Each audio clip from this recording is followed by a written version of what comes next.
Let the word go The forth. challenge, the opportunity to connect.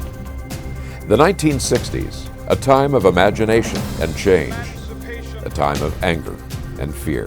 The 1960s, a pioneering program called Challenge. Good evening, ladies and gentlemen. That looked at our connections, our divisions, through the lens of shared values. For something real.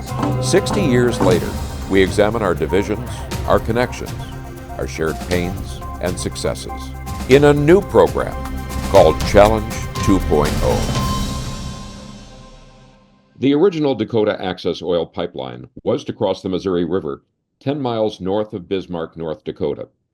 City residents opposed that plan, concerned that leaks could endanger their drinking water. The U.S. Army Corps of Engineers agreed and approved an alternative, one that simply transferred the threat to the water source for the Standing Rock Sioux. Today, one says to protected the right to vote, one says it's fraud. One says racial justice and gender equality, one says no. We want the better America to stand up. The civil rights leader, Reverend Jesse Jackson, would call it among the ripest examples of environmental racism he's witnessed. I am somebody. The tribe organized a resistance movement. Among the leaders was Elder LaDonna Brave Bull Allard. My whole idea is to have the world change their worldview, that maybe we can live with the earth instead of destroying the earth. And I'm hoping that all people can get that message. The Standing Rock Sioux would engage support from 250 of the recognized Indian nations in the U.S., from non-Indigenous military veterans, environmental groups, and more than 500 faith leaders. So don't you get weary. Don't you get tired. Don't you give up. Stand together, walk together, pray together, love each other, and help this world become a world that looks like God's dream and not like a human nightmare.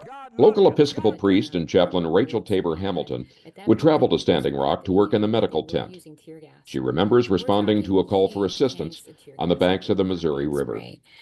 And this one young woman, I just kept fixated on her because she got completely hosed down by one of these security officers with this tank of tear gas. It was so heavy and thick. I could see from the other opposite side, it was running down her head and face like milk. It was so heavy. And he's a matter of a couple of feet away from her with this hose. And so she went underwater and came back up, and I could hear her say, "You are my brother. Why are you doing this?" And he did it again. And she went back under to get some of it off and came back up and said, "I'm doing this to protect the water, not only for our people and our children, but for you and your children. Why are you doing this?"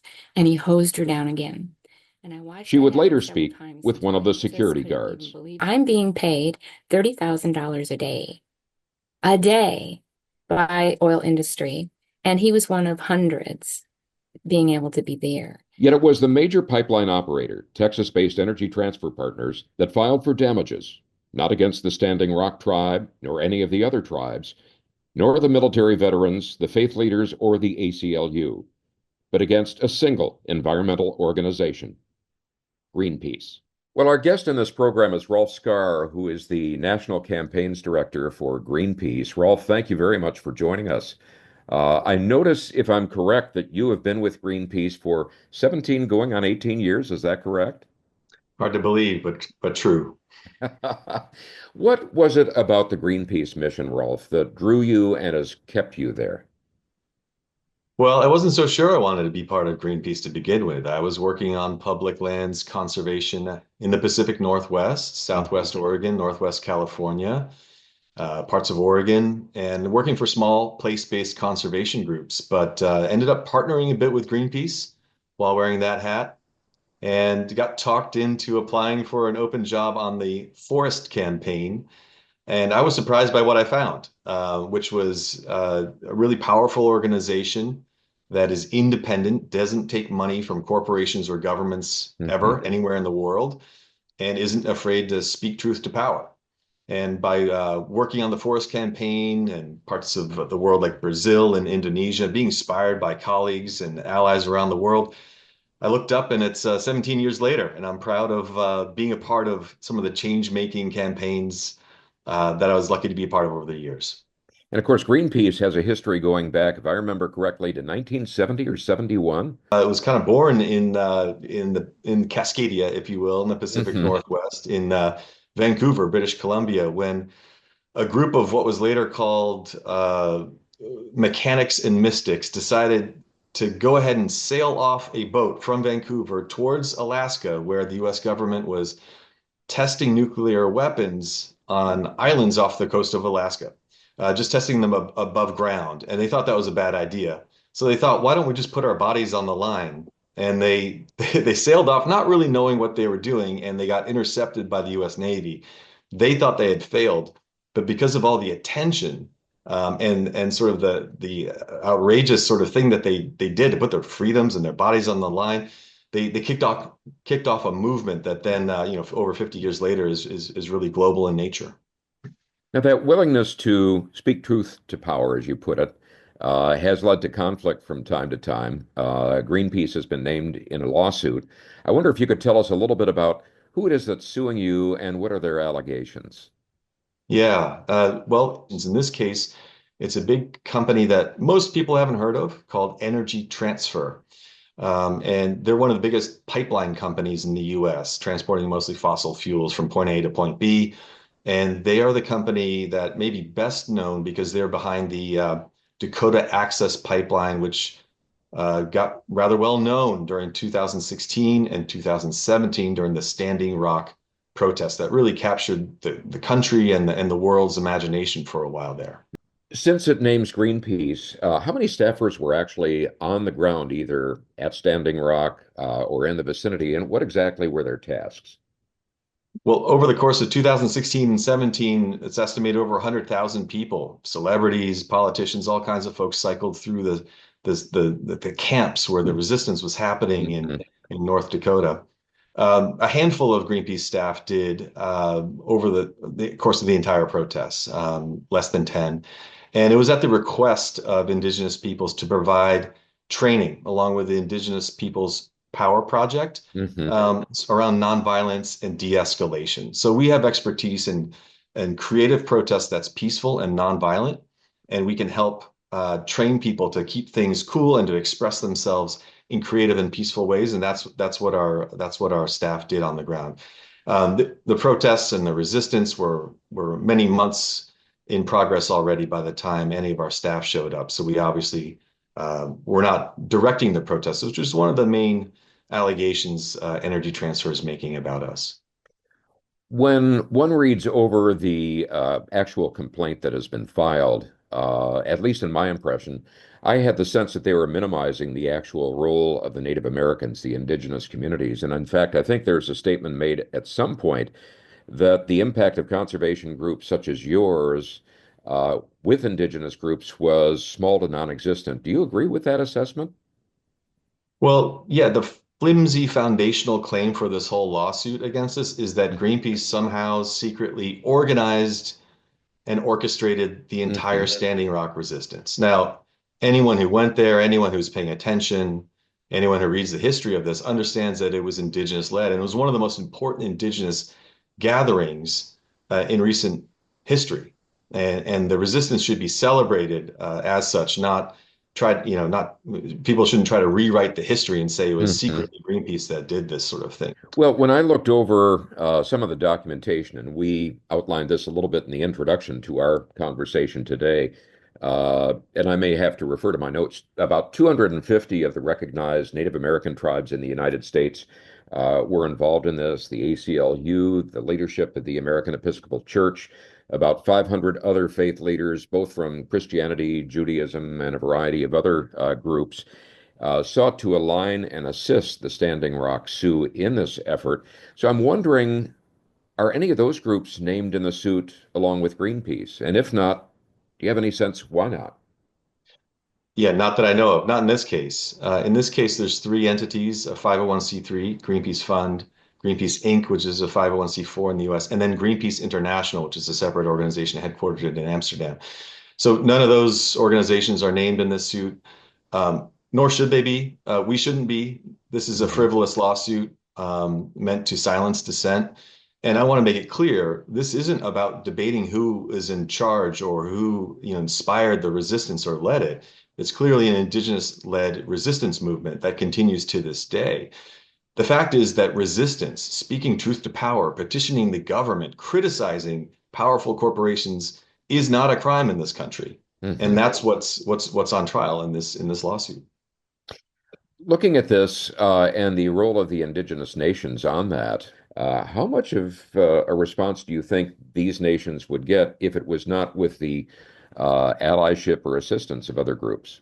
From my perspective, indigenous peoples have been defending their rights, their waters, their way of life since colonizers showed up in this country, and they don't Hmm. need help from Greenpeace or anyone else. We're proud to stand with them when asked.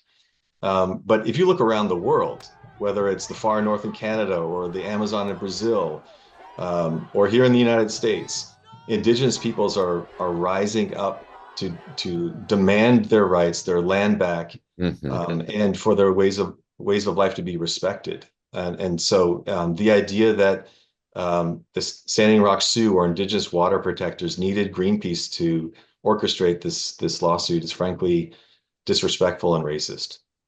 Well, I believe Jesse Jackson, who appeared on location at one point, described it as the worst case of environmental racism that he had seen.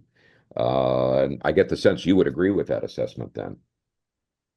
Well, it's hard to rank the worst case, but it's up there. I mean, that issue, in terms of the actual resistance, was the route of the pipeline, where it went, which was a Hmm. stone's throw from the actual Standing Rock Sioux reservation. Originally, the pipeline was supposed to cross the Missouri River, which is dammed and turned into Lake Oahe, north of Bismarck. So it Hmm. flows north to south. But there was concern that if the pipeline leaked, it would endanger Bismarck's water supply. So Hmm. it was rerouted deliberately south of Bismarck and just north of the Standing Rock Sioux reservation. And so any leaks from that location would affect not only the Standing Rock Sioux, but the Cheyenne River Sioux and others south from there. And so it's hard to look at things like that along with other concerns and to not see that there's fundamental rights being violated and not listened to in the process. Is this an isolated action against Greenpeace, or have you seen this as part of a pattern, perhaps not only involving Greenpeace, but also other conservation groups in general? Yeah, unfortunately, it's definitely a pattern. The same law firm that crafted this one filed a different one with many of the same claims just about a year before this one initially kicked off in 2017. We resolved that one. But around the world, we're seeing an uptick in legal attacks on activists, Hmm. organizations, journalists, anyone who speaks up against powerful interests.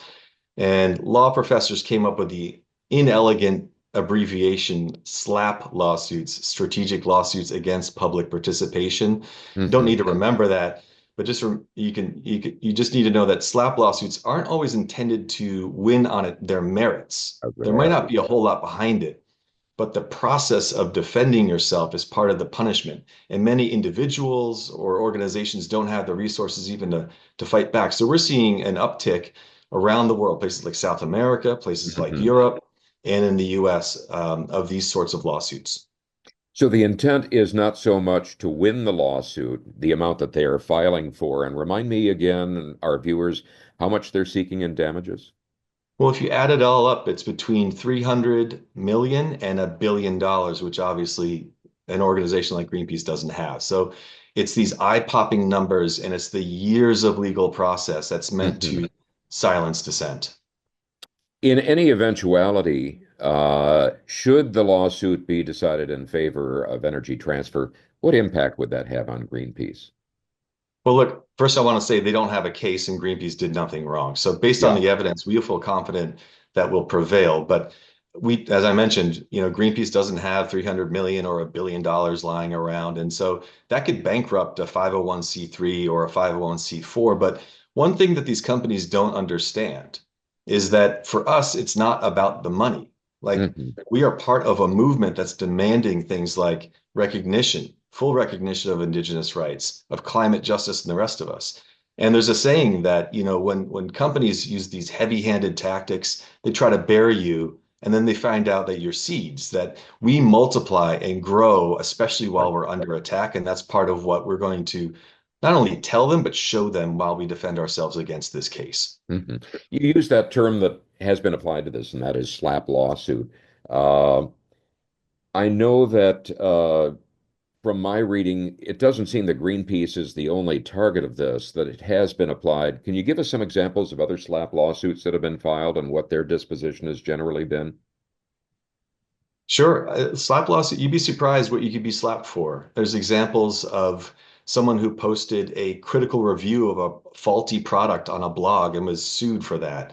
Hmm. Um, there's examples of activists fighting a new landfill in their backyards that was for coal ash coming from another community and being sued for that. There's a community in Northern California, Weed, California, where a corporation was trying to privatize and take over their drinking water, and 9 individuals were slapped by this big logging company that was trying to profit off of the community's drinking water, which they Hmm. used since the town started. So it's amazing what you can be slapped for. Sometimes fairly innocuous things, but companies often see this as a way to just shut people up and intimidate others from criticizing them. Some states, state attorneys general, have basically referred to these lawsuits as attempts to bully citizens and other organizations such as yours into silence and to prevent any opposition to their plans. There have been, I believe, some states that have passed legislation to prohibit or at least greatly limit such lawsuits. How many have done so? And then I would presume North Dakota, where this is being heard, is not among that number. Yeah, that's right. I'm happy to say that the majority of US states, 33 of them, in fact, have some level of protections against what we call SLAPP lawsuits. Hmm. The trouble is that there's a bunch that don't. And it's a common practice for corporations or powerful people who are filing these suits to do what's called venue shopping. You look for the place where you could file that, they perceive to be more favorable to them. Hmm. And so that is the case with North Dakota. It doesn't have any SLAPP protections. Important to know that even if you live in a state where there are SLAPP protections, you can be slapped in federal court, and that's why we very much need national protections for free speech against these sorts of lawsuits. Now, to the best of my knowledge, there has been an attempt to come up with federal legislation that would prevent this. What's the status of that, Rolf? Well, actually, there's a bipartisan bill that was introduced late last year called the Free Speech Protection Act, and we expect it to be reintroduced in the new Congress as well. People like to think that, or often are disappointed at the state of politics in the United States, think that everything is sort of bipolar, it's one side or the other. Hmm. But there's evidence that there's growing consensus that some of our foundational values, things like the right to speech, the right to peaceful protest, should and can be protected. And so we're hopeful that a bipartisan bill could make its way through Congress to give us the sort of protections that we deserve. So it did have sponsors from both parties then. That's right. Is this an isolated situation in the United States, or do we see this in any other countries? Unfortunately, we see it in other countries. There's as I mentioned before, there's various forms of lawsuits that are on the uptick in other parts of the world, and in other parts of the world too. Not to say it doesn't happen here, but violence is often used. We've seen an uptick of land defenders and rights defenders who are just straight up assassinated in different parts of the Hmm. world. So we need to be aware of those trends. We need to make sure there's as many people paying attention and calling out the companies linked to those sorts of abuses of power and crimes. And we need to demand here in the U.S. We need to lead by example and make sure that free speech and the right to protest are protected. Let's talk about people that are watching this program that may not have had a personal involvement with Greenpeace or other conservation groups in general. If they are asking themselves, why should I be concerned about this particular suit? How would you respond to them? Well, first, it's about Greenpeace, but it's about something much more than that, and that's why I want to draw people's attention to it. What they're trying to do is make it impossible to do things like stand with indigenous peoples. Part of the lawsuit is defamation claims, that we defamed the company and cost them somehow millions of dollars.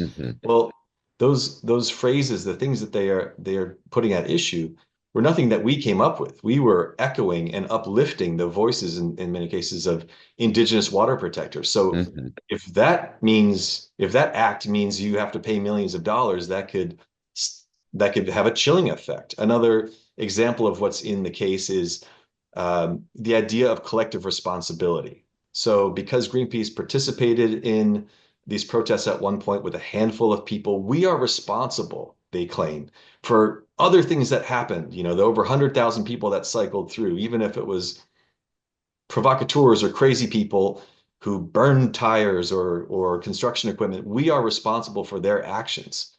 So you don't have to agree with Greenpeace or share the same values, but if you care about the ability to speak up, to advocate for change, and to hold the government and powerful corporations accountable, this could affect you too.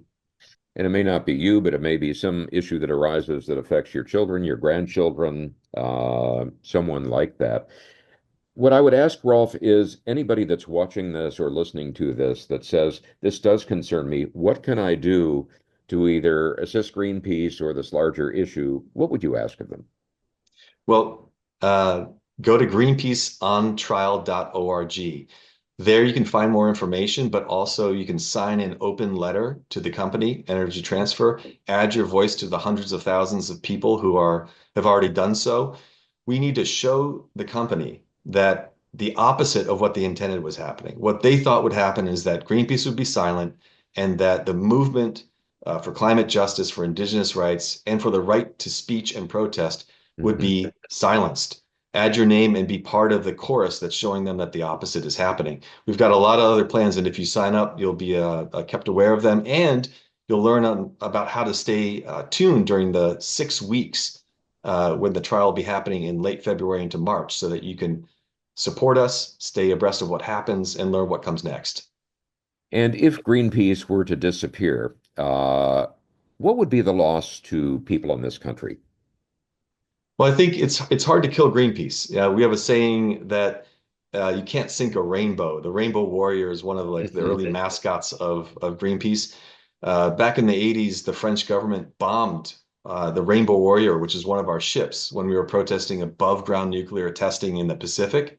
They killed a person aboard, and we came back from that. We've been attacked so many times. So again, they could bankrupt a 501c3 or 501c4, but the spirit of Greenpeace and the movement can't be extinguished.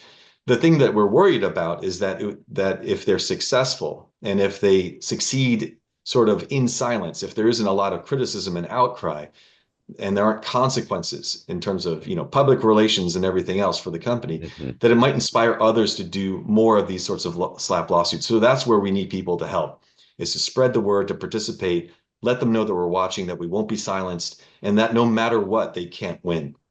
What missions is Greenpeace involved in that, if those were to go away, would profoundly affect the quality of our environment, the quality of our health? Yeah, Greenpeace works on a lot of issues, and oceans protection, for example. Just about a year and a half ago, a historic agreement was made by nations of the world to protect the high seas, these parts of the oceans that under no nation's jurisdictions. We're right in the middle of the process of making oceans sanctuaries, and working with Greenpeace offices around the world and allies to make that happen. We're fighting the plastic pollution crisis, not by false solutions like recycling, but by calling out the companies and the industries who are pushing plastics on us to turn off the plastic tap at the source and help us recover from what is already a crisis that's getting into our water and air and bodies. We're working, of course, on the climate crisis, and we're doing that around the world. We're fighting to protect forests around the world, deforestation in places like the Amazon and Indonesia, the Congo Basin, and important to protect the rights of peoples who call those forests home and have depended on them for since time immemorial. So around the world, Greenpeace is doing work that's critical. We don't do it alone, obviously. We're not in charge of the environment, but there's a lot of other work that could be harmed if these sorts of lawsuits are successful. And with your membership base, with the people that are involved with you, you provide a very large and active and engaged group that is working or that are working, these individuals, on behalf of these different issues. Is there anything we haven't talked about that you wish we had? Depending on your view of the political situation in the US and around the world, or if you just feel like you've checked out a long time ago, that Greenpeace are not the heroes. Like I'm not the hero, in this story of, pushing for climate justice or saving the planet. I'm just a person like everyone else. And that it's actually people power. That's the thing that makes change and always has. So politicians can bluster, they can change policy, but ultimately the power lies with the people. So I just encourage people to lean into their power. No, there's not one of us that can save the world or do everything on their own, but in a collective, our power cannot be denied, and we can push for the change that we want, including justice in this world, protecting free speech, uplifting indigenous rights, and getting climate action. Well, Rolf, I thank you very much for joining us today, for expanding our understanding of what exactly is going on and the stakes of what is going on. So I hope that you and your staff will keep us informed on that, and we'll hope that all goes well. Thank you so much, Rolf, and thank you, all of you that have tuned in to this edition of Challenge 2.0. We hope you'll join us again next week in the next edition.